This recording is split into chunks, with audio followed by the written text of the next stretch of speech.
এখন আমাদের দাবি, আমরা যে আইনের ন্যায্য বিচার পাওয়ার জন্য বিভিন্ন সময় ঘুরছি, তারা আমাদেরকে এটা প্রলম্বিত করছে। আমাদের এই মামলাটা হাইকোর্ট থেকে পেরিয়ে সুপ্রিম কোর্টের অ্যাপিলেট ডিভিশন থেকে একটা ডিরেকশন আমাদের পক্ষে ছিল, গ্রামীণফোন সেটাকে আবার প্রলম্বিত করছে। আমাদেরকে তারা বাধাগ্রস্ত করছে। এই কারণে বলছি যে গ্রামীণফোনের ম্যানেজমেন্ট মামলাবাজ, আমাদেরকে বারবার এরকম ঘুরাচ্ছে। আমরা আমাদের হারানো চাকরি, আমাদের ন্যায্য অধিকার ফেরত চাই।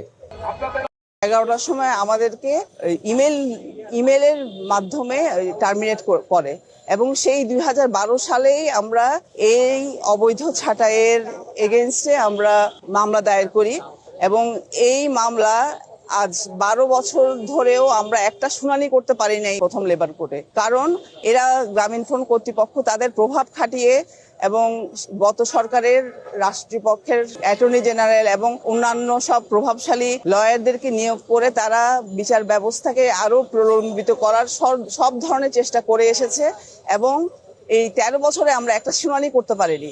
গত ফ্যাসিস্ট সরকারের আমলে গ্রামীণফোন যে 2020 সালের 20 জুন গ্রামীণফোনের যে দক্ষ 159 জন শ্রমিক, যার ভিতরে প্রকৌশলী সহ 159 জন শ্রমিককে রাতের আধারে রাত 12টার সময় একটা মেলের মাধ্যমে ছাঁটাই করে। এখানে আমাদের কোনো অপরাধ ছিল না। তারা আমাদের এই স্থায়ী প্রকৃতির কাজ, যেহেতু গ্রামীণফোনের নেটওয়ার্ক এখনো আছে এবং কাজটা স্থায়ী প্রকৃতির, এবং এই স্থায়ী প্রকৃতির কাজ তারা অতিরিক্ত মুনাফার আশায় তৃতীয় পক্ষ ভাড়াটিয়া চুক্তিভিত্তিক নিয়োগ দিয়ে তাদের দিয়ে করালে তাদের অতিরিক্ত মুনাফা হবে, টাকা বিদেশে পাচার করতে পারবে এবং মন্ত্রী মিনিস্টারটা সেখানে একটা ভাগ পাবে। ফ্যাসিস্ট সরকারের সহযোগিতায় তারা আমাদেরকে 159 জনকে রাতের আধারে টার্মিনেট করে। আমরা চাই বাংলার মানুষ, বাংলার ছাত্র সমাজ সবাই আমাদের পাশে এসে দাঁড়াবে। এই লোকদেরকে আপনার যেন তারা নির্দেশ দিলেই তার নেটওয়ার্কটা বন্ধ করে দেওয়া যায় এবং তারই ধারাবাহিকতা আপনারা লক্ষ্য করেছেন।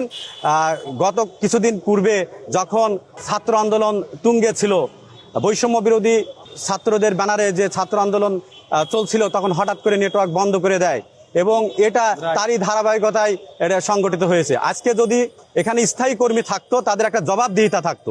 যেহেতু তারা ভাড়াটিয়া লোক দিয়ে এই ধরনের কাজগুলা করে, তো তাদেরকে সরকার যে কোনো সময় ফ্যাসিস্ট সরকার যদি চাইলেই বন্ধ করে দিতে পারে, কারণ তাদের কোনো জবাবদিহিতা নাই।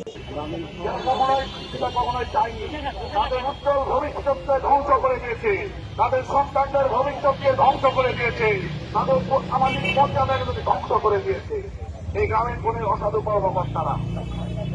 বাংলাদেশ স্বাধীন হয়েছে কিসের কারণে? বৈষম্য দূর করার জন্য। এই বাংলায় কোনো বৈষম্য থাকতে পারে না।